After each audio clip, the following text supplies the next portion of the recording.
Keith, and this is my channel, Southern Lady Life. I've only been making videos a couple of months, and I wanted to thank everybody that's been subscribed to the channel, and also to the many people that have viewed the videos that I've made so far. Thank you.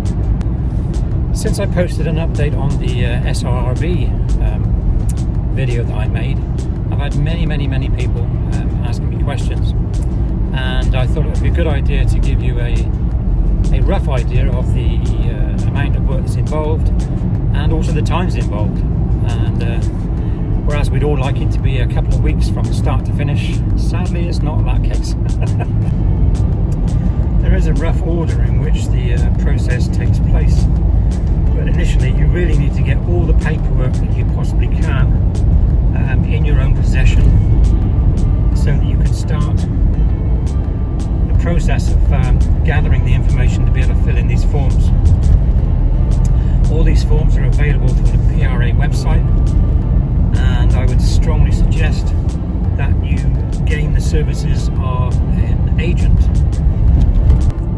Now, there are many agents who will offer to help you out there, saying that they will do all the work for you, but in my experience, and certainly my experience before this process, I found that you were paying for something that you could do yourself. As far as the PRA goes, I recommend you use Mary Rose, a lady in the Philippines who's very knowledgeable. She actually works for the PRA, and it doesn't cost you because the PRA pay for her services to you, as it's in their interest to get the information correct and right first time. Mary Rose is very good. She'll email you, I WhatsApp her, and so far it's been really about as smooth as it could be. So definitely think about getting an agent, and if you want Mary Rose's information, just email me and I'll send it to you.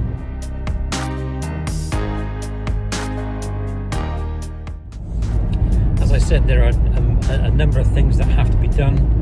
First of all, you need all the paperwork. There are forms to fill in, quite a few forms to fill in, as well as photographs, documentary evidence of your who you are, where you live, etc. That's one thing. There's another thing. You need to, if you're going on a pension, you need to get the information from the DWP pensions in the UK, and they will confirm what your pensions are. If you're taking private pensions, again from your pension provider, get the information from them. And when I say get the information from them, I mean headed paper. It's got to be official. Just a scribble on the back of a piece of paper is not good enough.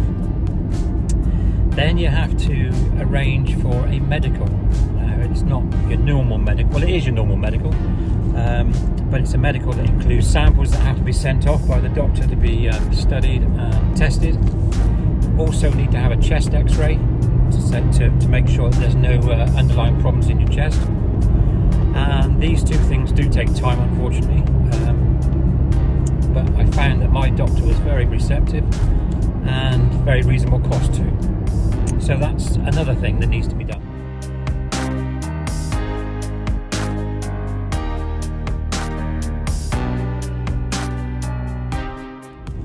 You also need to arrange, in the UK, you need to arrange for a DBS check.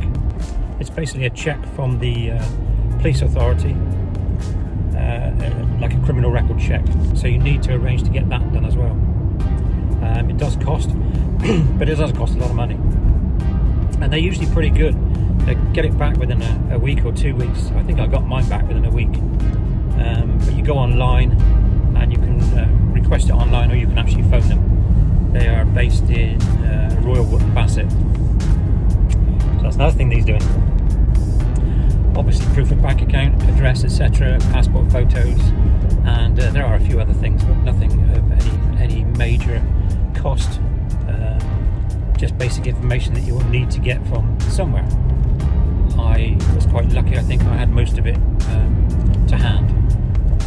The next thing that you need to do is, once you've got the various pieces of information, and for the UK it is your pension statement and confirmation, your application form, which you'll get from the PRA and Mary Rose, the DBS form and your doctor's report and all the test results, they have to be notarized and apostilled.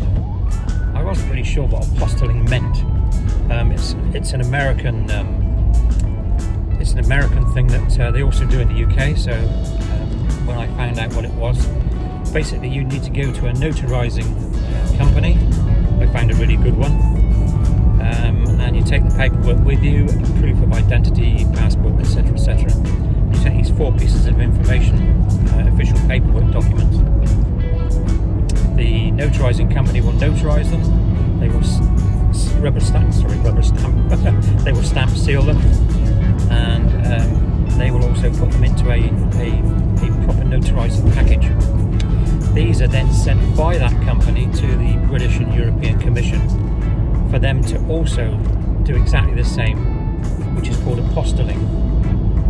And then it is posted back to you. Again, it was a very, very quick thing. It took about a week for me to get it all back. But that is one thing that you have to do. It does cost money. Mine, I think, was about £250. I'm not quite sure off the top of my head, but it was it's an expense that you have to go through. And that really takes care of all of that so far. In the meantime, while all this is going on, I send various documents back to Mary Rose and scan them and email them, because at the end of the day, she has to present all of the information to the PRA, the Philippine Retirement Authority, and so she will tell you what she needs emailing and scanning, and it's all part of the process. That, in a very basic form, is what is entailed in the process of getting the documents to the PRA so they can make a decision. If you're going on a SRR visa, which is retirement visa, there are charges, and they're all in US dollars. The visa itself, the process and everything else, and the annual fee came to about $1,800 US, and the retirement visa that I'm going on is a retirement with pension, and as retirement with pension I also have to put a $10,000 US bond into the Bank of the Philippines. Basically it's a holding deposit. You can use that deposit if you want to buy a condo or do some development, and as a side thing, British nationals and foreign nationals are unable to buy land in the Philippines. So the only way to buy land and build a house is to get married, or a really complicated way is to apply through a corporation. That apparently is very complicated. So rental is very big in the Philippines. The process of paying the money to the Philippines, which you have to do prior to getting your visa to visit the Philippines, is through your bank and their bank, and it's an international transfer. Not too difficult. I had a couple of hiccups with mine, but that was not a big issue. It's all been dealt with now, and that's the final, if you like, process. The ED document is an entry exemption document. Basically, you get a visitor's visa from the embassy, and the document allows you entry into the Philippines. But an entry exemption document will allow you to get your visa from the embassy. So where am I now? At the moment, I am now waiting for my EED. I paid all the monies, I've supplied all the documentation, and Mary Rose has presented that documentation to the Philippine Retirement Authority, PRA. The time scale between the PRA receiving that documentation, doing their checks, and issuing the EED is currently, I believe, 8 weeks. That was the last information I had, was 8 weeks. So I'm expecting to get my EED sometime end of March, and that will then allow me to make all the plans I need to make this end to actually move to the Philippines. Clearly I'm not going to do much planning and scheduling of flights, etc., until I get the EED and the visa. So to answer the one question that came up this week is how long between starting and getting your visa. I was not in a great hurry to get it done because I always knew that I wanted to leave in around April time. So I didn't really start it until probably late October.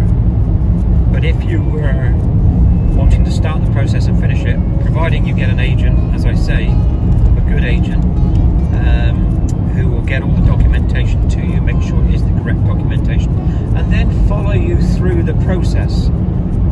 The good thing, as I said about Mary Rose, is that she doesn't just send it to you and leave it then until you've got it all to come back to her. She's very receptive to questions, emails, anything that's going to help you get the right information to her so that the application goes smoothly.